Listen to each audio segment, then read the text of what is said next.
What's going on, YouTube? Welcome back to my channel. Let's get right into it. Today I'm going to be talking about Shopify. Stock ticker is SHOP. They're going to release Q1 earnings on May 6th. This is coming up very soon, so put that on your calendar.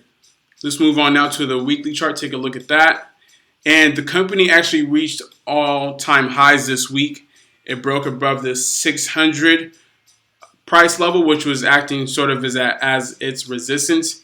And we can see, if you look down at the bottom, it broke out on strong volume, which is something you always want to see. I know you guys know that who are into technical analysis. The company market cap is $75 billion. And let's move on to the daily chart and see what's going on there. So we can see just prior to the breakout that the company had a lot of strong volume on its buying days, and it had one day where it dropped and that sell volume increased dramatically. But you can see that just it came right back, and then the buying days eventually overcame that, and it was able to stay above that 600 price level. So let's see if it can go ahead next week and stay above that or even go higher. Also, something I want to point out is its relative strength rating, which is a 98. Right, so now let's go ahead and take a look at Shopify's business model. So I want to shout out my guy 4-Week MBA for providing this infographic here. Shopify, it generates revenues one of two ways: through subscription, just for using its platform, and also for its merchant solutions, which it provides to merchants who are selling on the platform.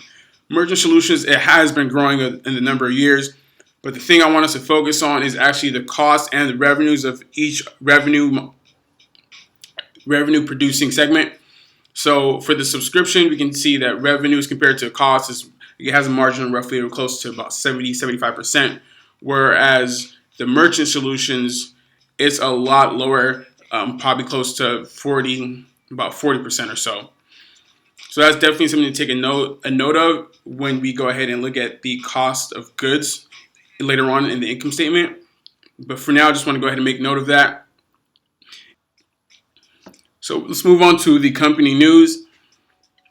So Shopify is the second most valuable company in Canada, but there is a reason, I guess, just to take a further look at this.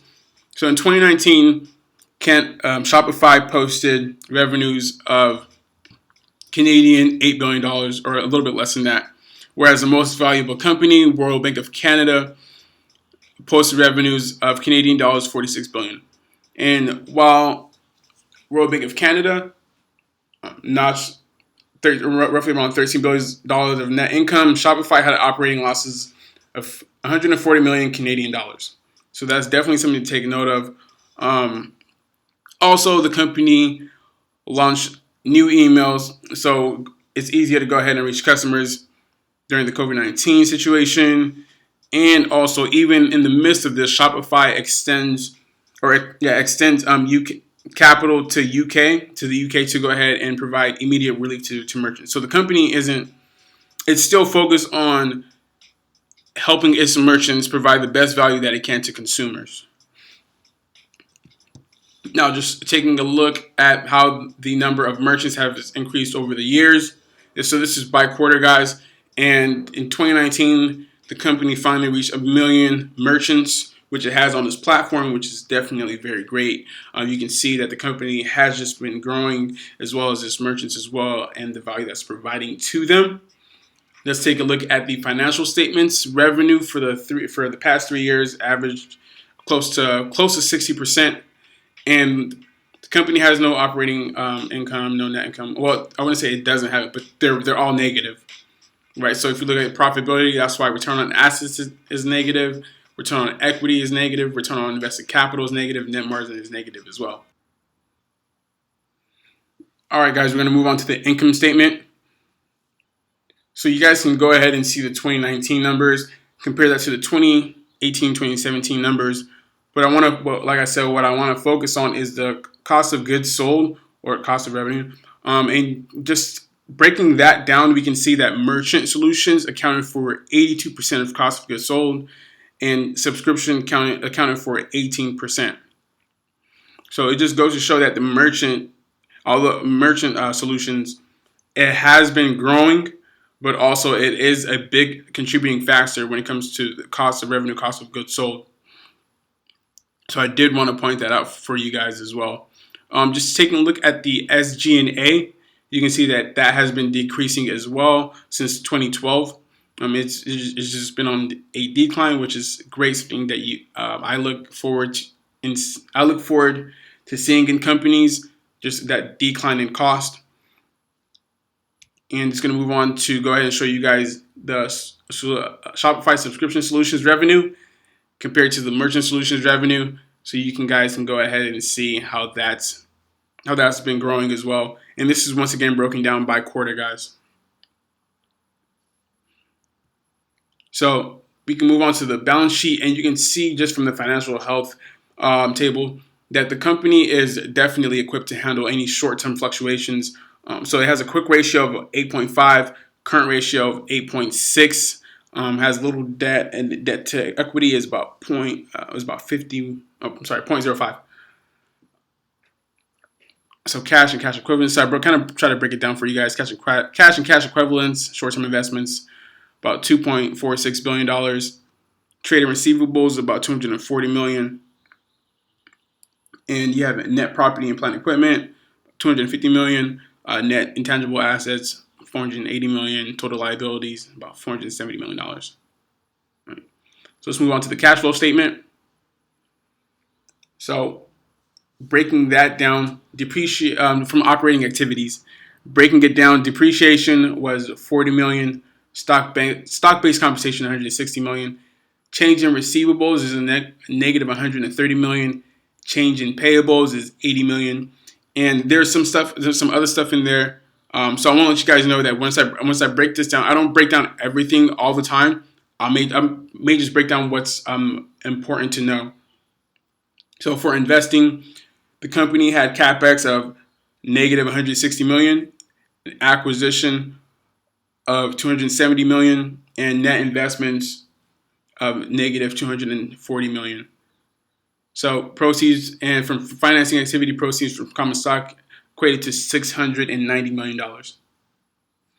So I want to go ahead and move on to the management, which is starting off with the CEO, which is Toby. He co-founded Shopify in 2004, and he's been heading the company ever since. He also was the CTO from 2004 to 2008, which isn't surprising since he is the founder of the company. Let's take a look at the COO. So this is actually a funny story. So Harley Finkelstein, right? So he actually was one of Shopify's first customers, and Toby actually recruited him to the company, and that's how he became the CEO of the company. But just a little bit about him, you guys can go ahead and read. He is a serial entrepreneur, starting his first company at age 17. Has a BA in economics, so he's fairly new. Seems like a fairly young guy, but definitely knows his way around smart investments and business. Taking a look at the CPO, which is Craig Miller. He's been the CPO since 2017. Before that, he was the CMO and also the VP of marketing as well. So he oversees product, user experience, growth, marketing, communications. He wears a lot of hats at the company. Before that, he had marketing roles for a company, I believe it's pronounced Kijiji, which was an eBay company. And he held that position from 2006 to 2011. Moving on to the CFO, which is Amy Shapiro. So she's been with the company since 2008. Before that, she was the CFO at Betterment, which is an online wealth management company, since 2016. And she also holds a CPA at Ernst & Young, and also a couple banking positions with Credit Suisse and Goldman Sachs as well. So that's it, guys, for management. That's it for Shopify. Thank you guys for watching. As always, please like, comment, subscribe. Just want to make the content better for you guys, and also to help with growing the channel. All right, stay tuned for my next video. See you guys soon.